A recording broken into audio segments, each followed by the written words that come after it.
Network. And today's topic is letting go. It's something we hear about a lot. Let's talk about what it means and how we can do it. So, before we get started, let's take a minute to get present. Let's take a deep breath in through your nose.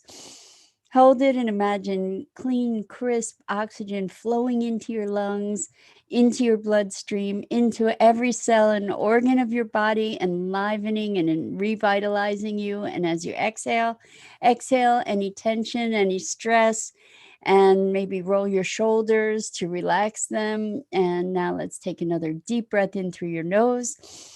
This time, imagine sparkling white light lighting up every molecule and electron in your body, and see those electrons and molecules vibrating and connecting with the universe and connecting you to the world beyond. And exhale any remaining stress and tension.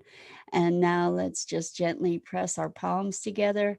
Softly, softly, softly rub your fingers against your palms to feel the delicious tingling and tickling sensation, and bring you present right here, right now, in this wonderful body that you experience life through. So letting go. How many times have you been in an upset where you're really, really deeply emotional and somebody says, just let it go, and you want to punch them? Or I maybe that's the reaction, maybe not, hopefully not. And certainly, hopefully you don't do that. But what is this thing about letting go, especially when you're in a deeply emotional state of upset? What actually is going on? And the counterpoint to letting go is attachment, right? And part of attachment is resistance. So let's look at this dynamic and see where it might take us and how we might find an inroad into this letting go process, if indeed we find that it's a useful tool. So um, when we become when we're enmeshed in less resourceful states, what happens so much is that our mind goes in a loop, and it's just a repetitive loop going over and over and over the wrong that we've received, or the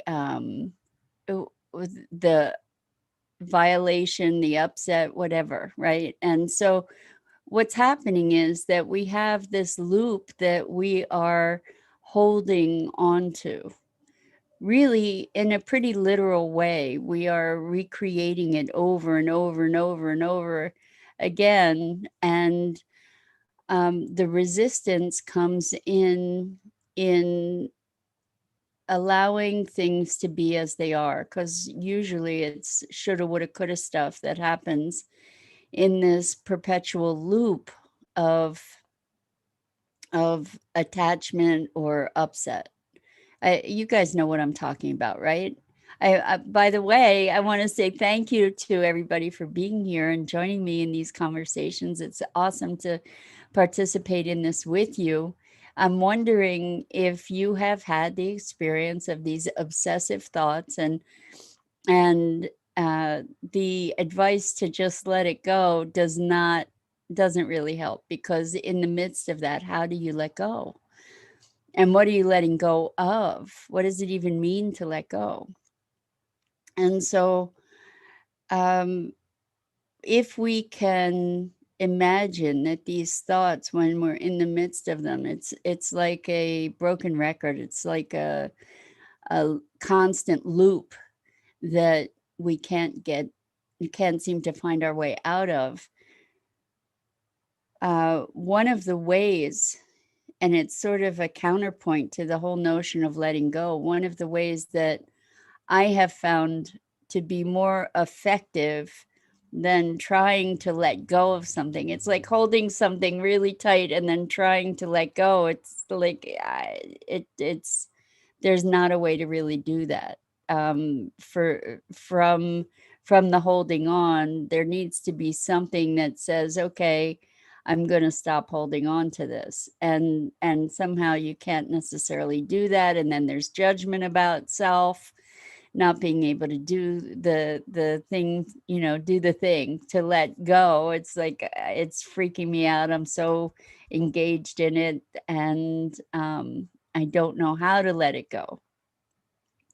So one of the things that I became aware of a while ago, and I thought it was a little bit of a revelation, was that most of us that would be listening to this broadcast, for example, are Westerners from a Western culture. And Western culture is not about letting go. It's more about acquisition, right? It's more about collecting things, right? It's typically, whether we like it or not, it's typically about more, not less. And so what I stumbled upon that I found really effective and pretty cool was, instead of trying to let go, how about expanding ourselves to include whatever that thing is? Because the repetitive loop is generated by a resistance to the circumstance as it is, right? It's a lack of acceptance of the circumstance as it is. And if we give ourselves the grace to expand our beingness to include whatever that thing is, then by nature that is going to generate a sense of acceptance, which will enable us to release the intensity of our hold on that thing, which in effect creates a letting go. Kind of an interesting loop around to get there. Maribel, welcome, welcome. I'm so glad you're here. Maybe we become saturated and have no other option but to let go. So you bring up a really good point, Maribel. And the thing about that is that there may be, and not necessarily, but there may be a sense of resignation around that. And the word surrender comes up, but there are different kinds of surrender. There's surrender that comes from resignation, like I give up. And then there's surrender that comes from connecting to a deeper trust of the universe. And that's I give over. I give over my control of this to a higher power, perhaps, or a greater intelligence or something, versus I give up, I can't do this anymore, and then just letting go. I think that they're very different dynamics, and they create a different experience, radically different experience. One is contractive, I think, and the other is more expansive. Whereas I think that we can access. So yes, so Maribel says faith of faith. So yes, we can let go and let God, kind of. You've heard that expression too, let go and let God. And that's where we say, you know what? I recognize this isn't something I can control, and I'm trusting the greater intelligence to take care of it. And good morning, Danette. Wonderful, wonderful to have you here. Thanks, guys, for being here. I so appreciate not only you being here, but your engagement. It makes a huge difference for me to be able to dialogue with you and share this time more actively. The Maribel says yes, faith. Yeah. So the surrender is surrender to faith or surrender to giving up, and this idea of expanding to include also gives us a greater capacity to move into the wholeness that we are. So, for instance, one of the things that I notice about this dynamic of I'm just going to call it obsession, because it is sort of an obsessive thing that we get into with these loops in our head, right? So when we become embroiled in this sort of obsessive loop, what's happening is we're creating a really small circle. Let's think of it maybe as a small energetic circle. And then we judge ourselves about it, right? So it's like, oh, I'm so upset. I really shouldn't be so upset. I really should be able to let this go. I really should be able to. And then we're compounding this other energy on top of that original energy ball, right? Where if we allow ourselves the notion of expanding our awareness and our presence and our beingness to include this experience without judging it. In other words, to be able to, for instance, embrace the shadow as a part of ourselves, if we can expand to include that, ultimately we're releasing the judgment and the tension around it. We expand to include even the judgment, and we allow ourselves to keep expanding and expanding. And as we do that, we're letting go of the hold on that small thing, and kind of our hand is opening and opening and opening to present or to receive greater and greater possibility. Does this resonate for you guys at all? I'm wondering, the notion of expanding to include, because when one of these big loops that we experience is a loop of self-judgment, and letting go of the judgment isn't something I ever knew how to do. As I was going through periods of extreme self-judgment, I really didn't know how to do it. And so, Maribel, you got the right idea here. She says, if we become an observer of the events, right? So, what we get to do is we get to find a meta position, like an overarching view of ourselves, of the events, of our reaction. Then we get to have a broader view that may let us let go. Good morning, Isabel. Welcome, welcome. So glad to have you here. So, we're talking about letting go and the challenges around that, and the dynamic of attachment and letting go. So, when we think about letting go, the opposite of that, or the counterpoint to that, is attachment. And so, what are we attached to? Maybe we're attached to certain expectations or judgments. And Maribel says, this is what you mean when you say expand, become an observer of the events. Yes, Maribel, to a certain degree, it does mean become an observer. And what it means on a more immediate level is to find an acceptance, to say, to expand to include all things, where we're not resisting those aspects of ourselves that are present. So let's say I behave in a way that I don't particularly like, and I might have judgment about myself, and in the past, certainly I would be going on and on and on about how I was, how I didn't live up to my own expectations.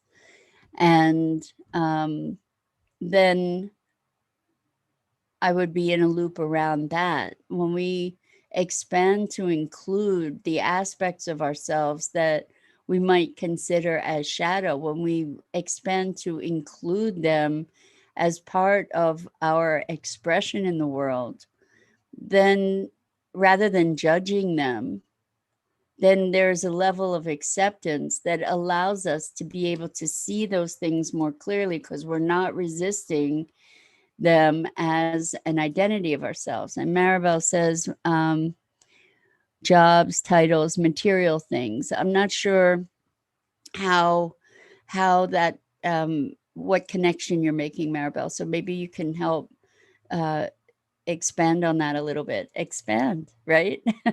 So here's what's interesting. We're on a journey to wholeness, right? And we like to, especially in spiritually minded community, we like to nurture all the wonderful things, all the attributes that we consider or we judge to be wonderful, while, oh, I see what Maribel's saying, that the jobs, titles, material things are the attachments. Yes, Maribel, that's true. And it's not just material things that are attachments. We also have attachments to ideas of who we should be or who we are. You know, we have attachments to certain identities that we've adopted. We have attachments to codes of behavior that we believe are right and righteous. We have attachments to different ideas, and our attachments with these different things are often sources of conflict within ourselves and with other people. We look at the political environment right now. We all have, or many of us have, attachments to political views, and when we have conversations with other people who don't have the same, who have attachments to different political views, look at what can arise from that, right? So when we expand to include these things rather than resist them, that is a form of letting go of the attachment in a way. It's kind of ironic that by expanding to include the shadow, I lose my attachment to having to fight that shadow. So fighting something is, in a way, a reinforcement of that thing, right? So if I'm denying my shadow, I can't, by fighting it, I can't really address it, can I? Because I'm trying to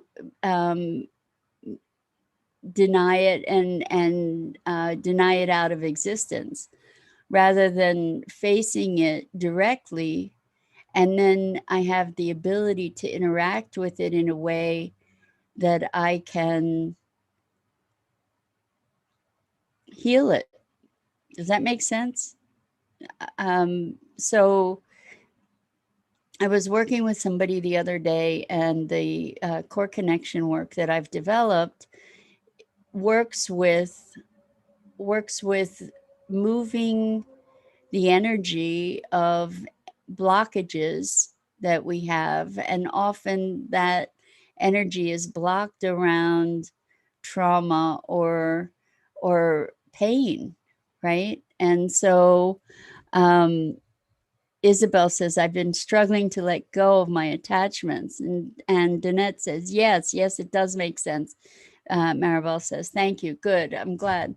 So let's dig into this a little bit. So and Maribel says, yes, by changing our thoughts. So when we change our thoughts, we get to change our emotions also. There's a really close connection between thought and emotion. And so, for instance, I was working with somebody the other day, and outwardly there was a really powerfully positive persona. And I think that we can cultivate personas that are like armor, and they protect our inner wounds, our inner pain from access, both by others, but also by ourselves. You know, we can armor ourselves with this persona to protect ourselves from others, but we also are often walling ourselves off from ourselves. And what we finally got to a place where we were talking about the real deep wound that was there, because that's what the work does, is address and move the energy that is holding these deep wounds in place, so that the experience lifts to create greater freedom. And this person said, I don't want to go there. I don't want to go there. It hurts to go there.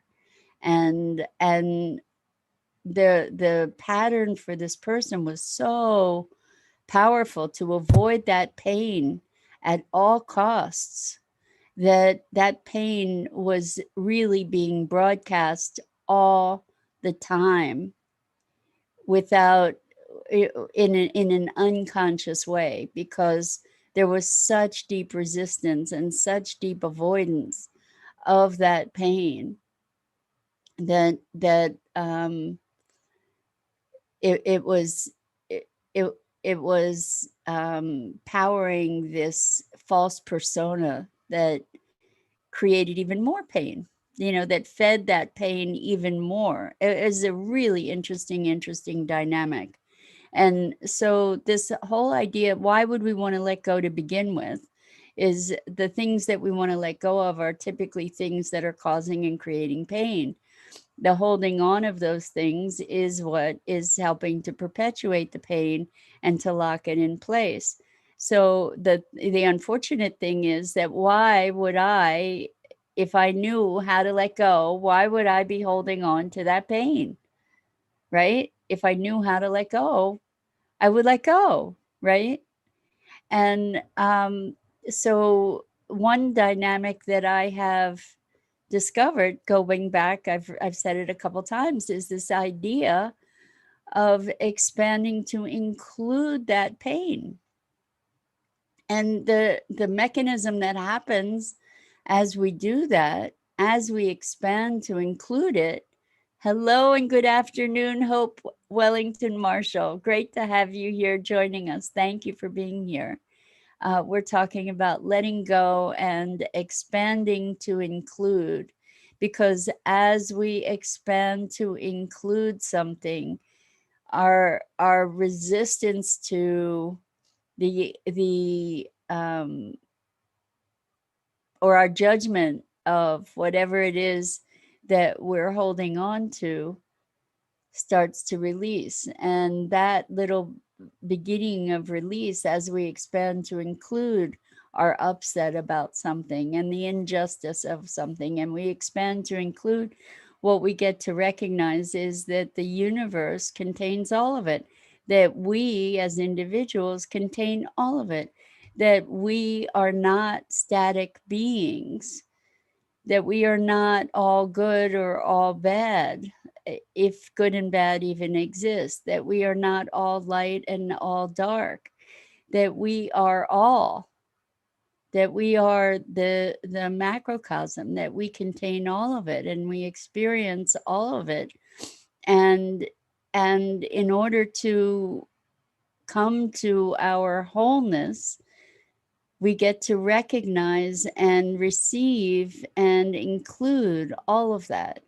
And so with that inclusion, do you feel the shift, like the release of the tight holding is, I'm expanding to include that and include that and include that. And ultimately, what happens if we expand to include everything is we become global consciousness and awareness, right?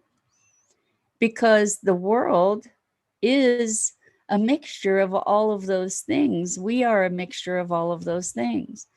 And so if in the obsessive loop, we say, okay, I'm going to include this obsessive loop as part of my experience. And all of a sudden, the judgment about being in that obsessive loop is lifted, and then the obsessive loop itself maybe starts to expand or starts to be less obsessive.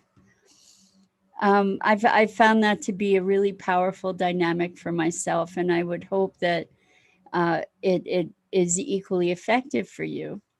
Just instead of the letting go thing, it's great if you can let go. The first step to letting go is awareness that you're holding on. And like maybe you can pry your fingers loose one by one while you're holding on. And Isabel says, yes, it feels much better when I stay aware of it. I agree. And that's the first step to any of this, is when we're in an obsessive loop. And I'm just using that as one example of where we might want to let go, quote unquote, let go. When we recognize, oh my gosh, I'm in this obsessive loop, then there's that meta awareness that we talked about earlier, that allows you to say, okay, I'm going to let go. And if you can, great. Or it allows you to say, I'm going to expand to include this. I'm not going to resist this anymore. I'm going to accept it into my experience. And that way there's an expansiveness in feeling. There's an expansiveness in your response to your experience. Like you can even just observe the experience and not be as consumed by it. So you can even recognize, oh wow, there I go again, there's that loop, without judging it, and allowing that to be part of your experience. And that way it loses its hold on you. You may not let it go, but it loses its hold on you, because you're jumping up to another level of awareness and cognition and observation. And that observation, especially if you're allowing this thing to be part of your experience instead of trying to push it away, then there's a greater freedom available to you in that. So I'm wondering if you have any other comments about this whole thing, and maybe we can expand ourselves to include all the facets of our experience. Because as we do that too, as we expand to include all those aspects, what's a byproduct? Self-acceptance, self-love, self-appreciation. And as a result of self-acceptance, self-love, and self-appreciation, when we accept all those aspects of ourselves, we're also expanding our capacity to be accepting of others, and to um, be in relationship with others in a whole new way, because we're not resisting the aspects of them. And Maribel says, no more fear. That's beautiful. Yeah, ultimately, as we accept all these aspects and expand to include them, then the fear of all those things dissipates, and we are able to be present to them. When we're able to be present to them, it gives us the capacity to be responsive rather than reactive. So, whatever the process is to get to this place of inclusion and expansion and acceptance and awareness, let's take that path. So Danette says it's all about thoughts. Thoughts create realities. It's true that thoughts create realities. Emotions power those thoughts to create realities as well. So just thinking the thoughts without the engagement of certain emotions is nowhere near as powerful as thinking those thoughts powered by focused emotion. So when I envision a reality, when I think about a reality that I want to bring into being, when I allow myself to experience the emotion of the having of that reality, like the joy of it, the excitement of it, the delight, the gratitude, the appreciation, when I'm able to feel all those things, then that brings greater dimensionality to those thoughts, and it brings them into it powers them into embodiment much more quickly and effectively. Yeah, like that's the magical formula, I think. And Isabel says, exactly, I've been my worst enemy. Now that I'm awakening, yes. Well, the truth is, Isabel, and you really nailed it, is we are all our own worst enemies, because we are creating the world that we live in by the projection of our thoughts, by the beliefs that we've generated, by the interpretations of our experiences. So, yeah, as we become more conscious and more aware, we get to redesign our experience and consequently our reality. And that's an interesting thought, actually, is that our experience precedes our reality rather than our reality creating our experience. So we can chew on that a little bit. That's a fun thought to entertain. So I want to thank you guys for being here and playing with me today. This has been such a treat. And I love the engagement. It makes all the difference for me. Danette says, me too, Isabel. Now that I am seeing things differently, I see a lot more clarity.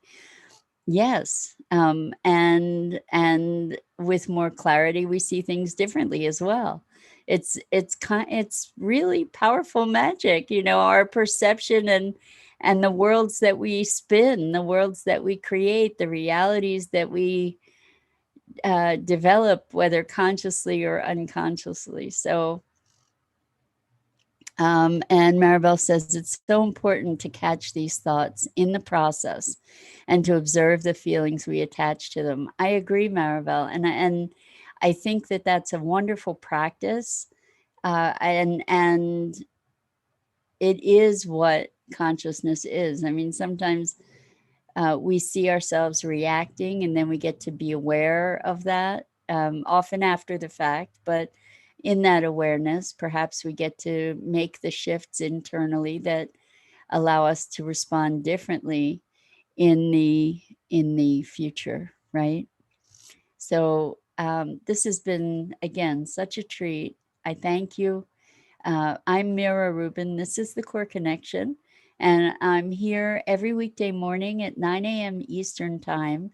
And we broadcast live on the Enlightened World Network Facebook page. And I encourage you to check out all the great programming on Enlightened World Network. Really awesome community of heart-centered, spiritually oriented folks. And I want to say thank you. And until next time, lots and lots of love. And I hope to see you again here really soon.